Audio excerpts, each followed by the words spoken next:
있을까요? 글쎄요, 뭐 도망갈 염려가 있는 상황은 아닐 것 같다고 생각이 되는데, 네. 이 어쩌면은 지금 한 명 풀어주기 시작하면 장시호의 경우에는 아주 특별한 경우지만 계속 지금 구속기간 만료가 다가오잖아요. 또 이미 네. 지난 사람도 있고.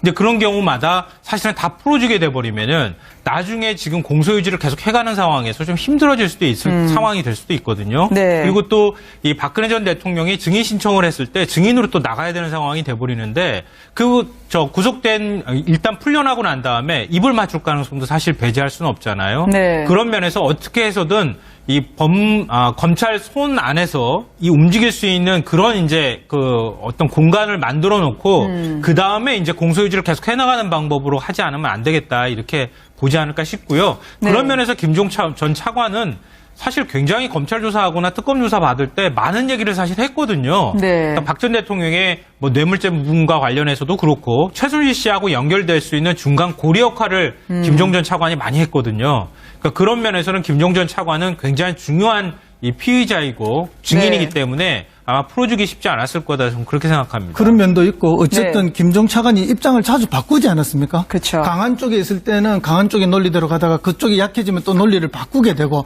그러니까 결국 저분은 상황이 바뀌면 또 다른 말씀을 하실 수도 있다 하는 것이 네. 아마 재판부의 판단이 아니겠느냐.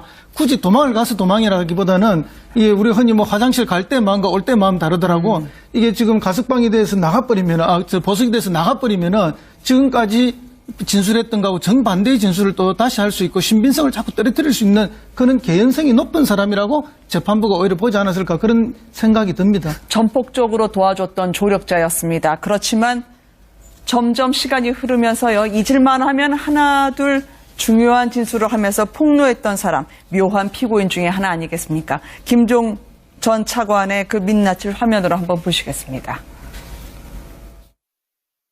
최순실이 바라보는 김종 증인은 어떤 사람이었습니까? 최순실이 바라보는 김종 차관은 뭐 그냥 수행비서 그냥 시키는 일을 다 알아서 하는. 네네. 김종 차관이 누구로부터 정유라를 잘 봐주라는 얘기를 듣습니까?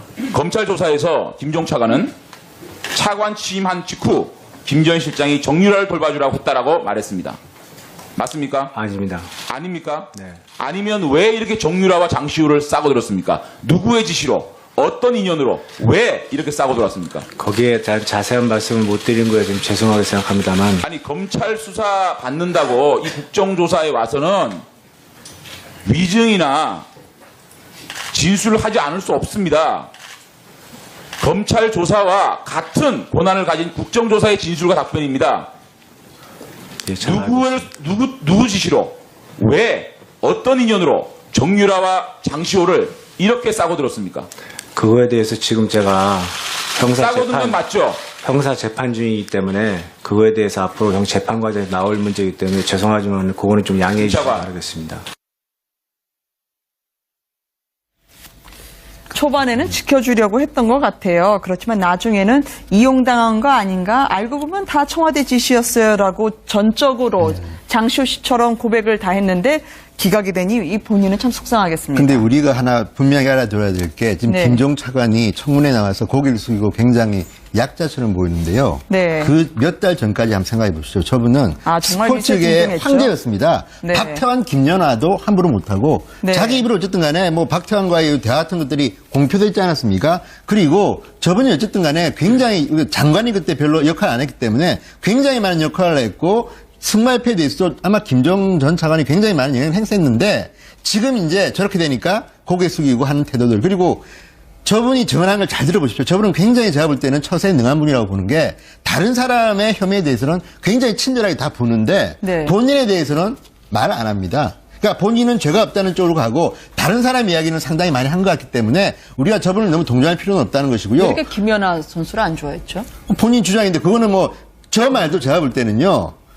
박태환 협박, 김연아 씨 예컨대 이제 훈장 이런 거와 관련된 건데 저게 본인한테 네. 본인의 형량을 계산하는데 유의한 발언으로 저는 보입니다. 그래서 한 것 같고 또 하나는 지금 검찰도 나름대로 판단하는 게 네. 차은택 씨나 정호성 전 비서관이나 이런 분들이 오늘 석방된 장시호 씨보다 먼저 사실은 구속됐습니다. 이분들도 6개월 지났는데 이분들은 석방시키지 않고 또 다른 혐의를 넣어서 계속 지금 구속 상태 아닙니까? 그쵸. 다른 분들도 송성각 씨도 마찬가지고 지금 김종욱 전 차관도 그렇고 아마도 그렇게 할 이유가 많은 게 장시호 씨는 나름대로 판단을 해서 그냥 풀어준 것 같고 제가 볼 때는 다른 분들은 무슨 근거를 대가지고 아마 6개월 지나도 저는 풀릴 것 같지 않다. 그리고 특히 김종 전 차관은 풀어주면 또 다른 일이 벌어질 거라는 걸 갖다 검찰이 우려하기 때문에 네. 아마 풀릴 것 같지는 않다는 생각입니다. 정호성, 차은택, 송성각 전 콘텐츠 신의원장에서 네 번째 결국은 보석되지 못하고 다시 수감이 된 김종 전 차관입니다. 그렇지만 구치소에서는 상당히 적응을 잘하시는 분으로 알려져 있던데요. 사정당국 관계자는 구치소를 누비고 다닌다는 표현이 더 정확할 거다라고 이야기를 하시던데요. 페트병으로 근력을 키우는 부분도 다른 재벌 회장에게 한번 소개하기도 하고요. 뭐 이재용 부회장한테 페트병에 물 담아서 이렇게 근력 운동하면 좋다. 뭐 이렇게 네. 운동하는 방법까지 가르쳐줬다고 그래서 굉장히 또 화제가 되기도 하고 그랬는데요. 김종준 차관 글쎄요. 뭐 체육계 대통령이어서 그랬는지 모르겠지만 구치소 가고 난 다음에도 굉장히 구치소 생활을 적응을 잘하고 있다. 이제 이런 네. 얘기가 나오고 있고요. 일반적으로 이제 저렇게 권력을 갖고 있는 사람이 구치소 생활 적응하기가 굉장히 어렵거든요. 네. 정신적으로 거의 피폐해진다고 할 정도인데 김종 전 차관은 아주 특이한 경우에 해당이 된다. 굉장히 그런 면에서는 생존력이 강한 인물이 아닐까 그런 생각이 드는데요.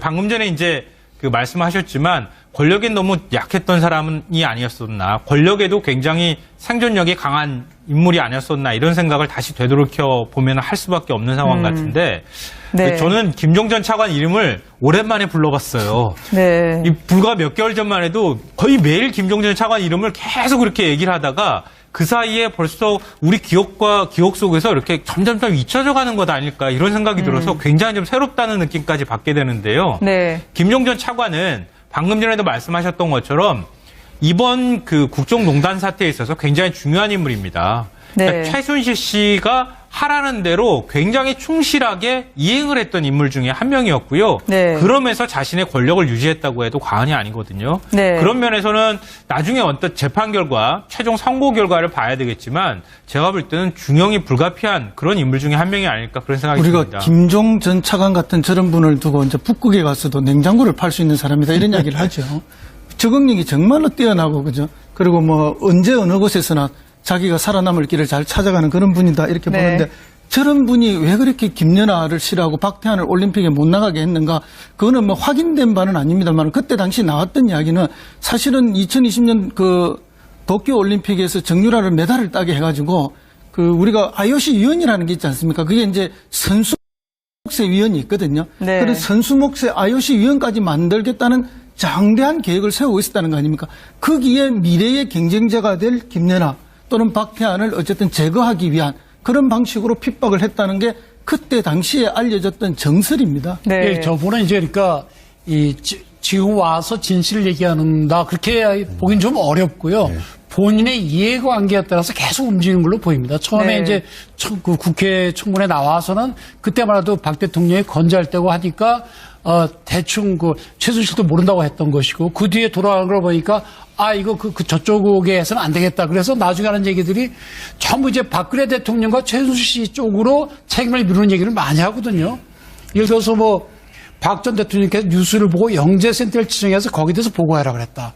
또는 박근혜 전 대통령이 정유라 같은 선수는 잘 키워야 된다. 이렇게 얘기를 했다든지 이런 게 남한테 지금 책임을 네. 미루고 있는 것이기 때문에 아마 지금 두 분 말씀하신 것처럼 아마 실형을 면할 수가 없을 것 같은 생각이 드는 것이 집행유예 대상도 아니면 보석허가 네. 잘 안 해주거든요. 네. 그래서 계속 좀 더 고생을 해야 될 걸로 보입니다. 네. 근데요, 참, 짧게 한마디만 네. 덧붙이면 안민석 의원의 주장인데 맞는지는 모르겠지만 안민석 의원에 따르면 최순실과 그 주변에 있는 사람들은요, 지금 정유라를 갖다 어떻게 키우려고 했냐면 2020년 도쿄올림픽에서 금메달을 따고 난 뒤에 지금 말씀하신 IOC 위원, 그다음 비례대표 국회의원, 그래서 아마 한국의 여성 지도자로 키우고 싶었다는 게 안민석 의원의 주장입니다. 네. 이게 맞다면 김종 전 차관은 정말 최순실과 친하다고 하면 박태환, 김연아는 정말 걸림돌이거든요. 네. 치우는 거 아니겠습니까? 그러니까 지금 보면 우리가 웃음이 나는 이야기지만 그 당시는 과연 웃을 수 없을 정도로 심각하게 아마 김종 전 차관은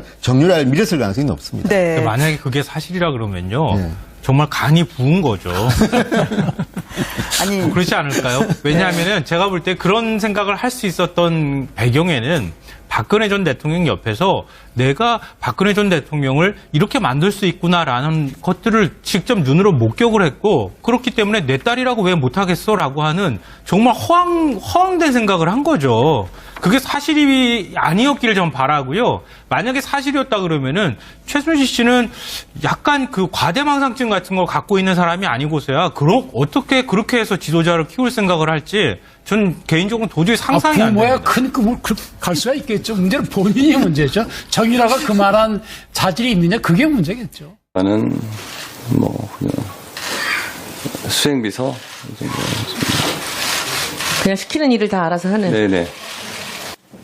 김종 차관이 누구로부터 정유라를 잘 봐주라는 얘기를 듣습니까? 검찰 조사에서 김종 차관은 차관 취임한 직후 김 전 실장이 정유라를 돌봐주라고 했다라고 말했습니다. 맞습니까? 아닙니다. 아닙니까? 네. 아니면 왜 이렇게 정유라와 장시호를 싸고 들었습니까? 누구의 지시로? 어떤 인연으로? 왜 이렇게 싸고 들었습니까? 거기에 대한 자세한 말씀을 못 드린 거에 좀 죄송하게 생각합니다만 아니, 검찰 수사 받는다고 이 국정조사에 와서는 위증이나 진술을 하지 않을 수 없습니다.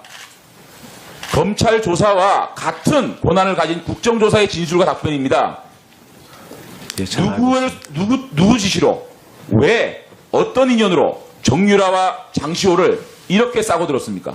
그거에 대해서 지금 제가 싸고 든 건 맞죠? 형사 재판 중이기 때문에 그거에 대해서 앞으로 형 재판 과정에서 나올 문제이기 때문에 죄송하지만 그거는 좀 양해해 주시기 잠깐. 바라겠습니다.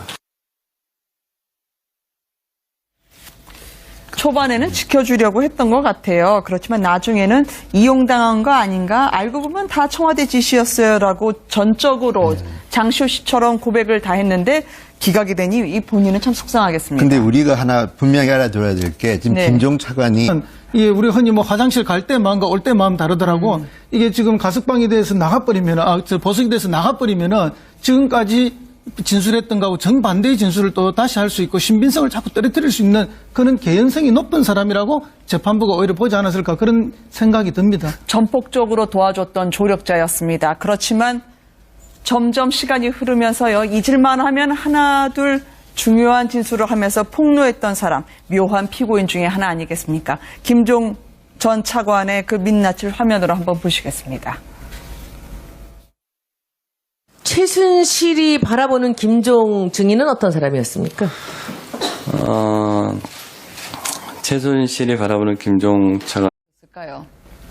글쎄요, 뭐 도망갈 염려가 있는 상황은 아닐 것 같다고 제가 생각이 되는데, 네. 이 어쩌면은 지금 한 명 풀어주기 시작하면 장시호의 경우에는 아주 특별한 경우지만 계속 지금 구속기한 만료가 다가오잖아요. 또 이미 네. 지난 사람도 있고. 근데 그런 경우마다 사실은 다 풀어주게 돼버리면은 나중에 지금 공소유지를 계속 해가는 상황에서 좀 힘들어질 수도 있을 상황이 될 수도 있거든요. 네. 그리고 또 이 박근혜 전 대통령이 증인 신청을 했을 때 증인으로 또 나가야 되는 상황이 돼버리는데 구속된 일단 풀려나고 난 다음에 입을 맞출 가능성도 사실 배제할 수는 없잖아요. 네. 그런 면에서 어떻게 해서든 검찰 손 안에서 움직일 수 있는 그런 이제 어떤 공간을 만들어 놓고 그 다음에 이제 공소유지를 계속 해나가는 방법으로 하지 않으면 안 되겠다 이렇게 보지 않을까 싶고요. 네. 그런 면에서 김종 전 차관은 사실 굉장히 검찰 조사하거나 특검 조사 받을 때 많은 얘기를 사실 했거든요. 네. 그러니까 박 전 대통령의 뭐 뇌물죄 부분과 관련해서도 그렇고 최순실 씨하고 연결될 수 있는 중간 고리 역할을 김종 전 차관이 많이 했거든요. 그러니까 그런 면에서는 김종 전 차관은 굉장히 중요한 이 피의자이고 증인이기 네. 때문에 아마 풀어주기 쉽지 않았을 거다 저는 그렇게 생각합니다. 그런 면도 있고 어쨌든 네. 김종 차관이 입장을 자주 바꾸지 않았습니까? 그쵸. 강한 쪽에 있을 때는 강한 쪽의 논리대로 가다가 그쪽이 약해지면 또 논리를 바꾸게 되고 그러니까 결국 저분은 상황이 바뀌면 또 다른 말씀을 하실 수도 있다 하는 것이 네. 아마 재판부의 판단이 아니겠느냐. 굳이 도망을 가서 도망이라기보다는